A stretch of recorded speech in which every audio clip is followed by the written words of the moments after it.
बिस्मिल्लाहिर्रहमानिर्रहीम अस्सलाम वालेकुम। एग्रीकल्चर इन्फॉर्मेशन के साथ मैं हूं मुतासिर। काश्तकार भाइयों, आज हम बात करेंगे जिन हजरात ने फार्मर्स ने गंदम की काश्त बजरिया वत्तर की है तो उनकी जर्मिनेशन के मसले मसाइल जो है वो सामने आ रहे हैं।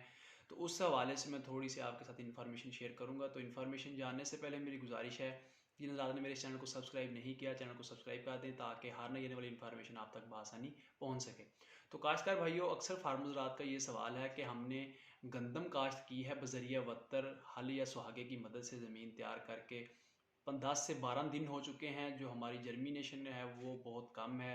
65 से जो है वो 70% जो है हमारी जर्मिनेशन मुकम्मल हुई है। बाकी जो हमारा बीज है वो ज़मीन के अंदर जैसे ही हम 2 से 3 इंच की गहराई में जाते हैं तो बीज जर्मिनेशन उसकी हुई है, लेकिन पौधा ज़मीन से बाहर नहीं निकला। तो इस जो हालत में हम ज़मीन को पानी लगा सकते हैं या नहीं लगा सकते, पानी लगाकर हमारी जो पौधे हैं वो ज़मीन से बाहर निकल आएंगे या नहीं। तो खासकर भाइयों, इसमें पहली बात तो ये है कि जैसे ही आपने गंदम की जो फसल है वो काश्त की है, तो उसमें अगर आपकी रेतली ज़मीन है, रेतली ज़मीन के अंदर आपने अगर कम वत्तर की हालत में अगर आपने गंदम काश्त की है, आपकी 60% से 65% जो है आपकी जर्मिनेशन मुकम्मल हो चुकी है। बाकी 30 से 35% आपकी जर्मिनेशन अगर मुतासर हुई है तो आप उसे हल्का पानी लगा सकते हैं।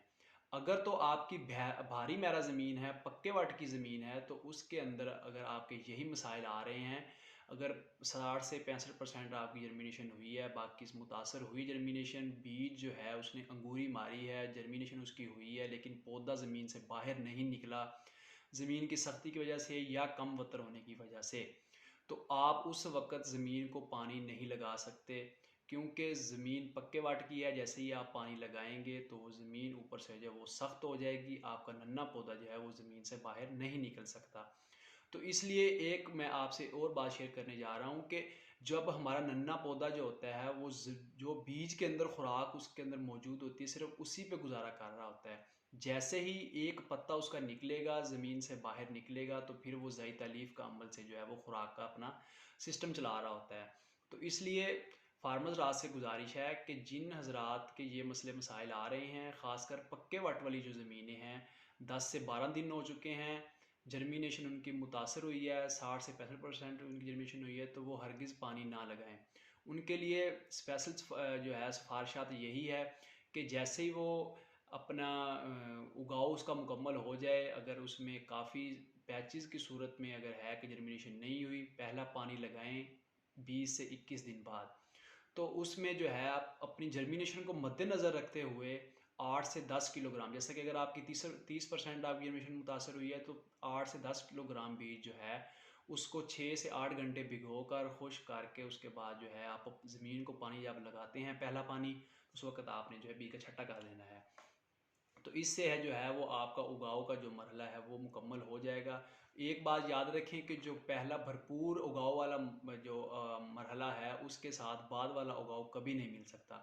अगर पहले वाले उगाव ने अगर एक पौधे ने 5 या 6 टिल्लर बनाए हैं फ़र्ज़ करें, तो जो बाद में आपने बीज जो लगाया है उससे जो पौधा बना है तो उसके टिल्लर जो है वो 3 से 4 होंगे।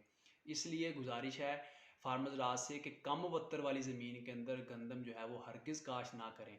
अगर आप ज़मीन के अंदर वत्तर कम है तो जल्दी बिल्कुल ना करें। तो फार्मर राज से गुजारिश है कि 2 से 3 दिन जो है वो धूप उसे मज़ीद लगवा कर ज़मीन को अच्छी तरह खुश्क करें। खुश्क करने के बाद जो है आप बज़रिया ड्रिल काश्त करें या बज़रिया गपछट काश्त करें। तो फार्मर राज से गुजारिश है कि मेरी इन्फॉर्मेशन आज की जो है वो ज़रूर समझ आ गई होगी। अगर समझ आ गई तो लाइक एंड शेयर ज़रूर कीजिएगा। आइंदा एक नई इन्फॉर्मेशन के साथ हाज़िर होंगे, तब तक के लिए अल्लाह हाफ़िज़।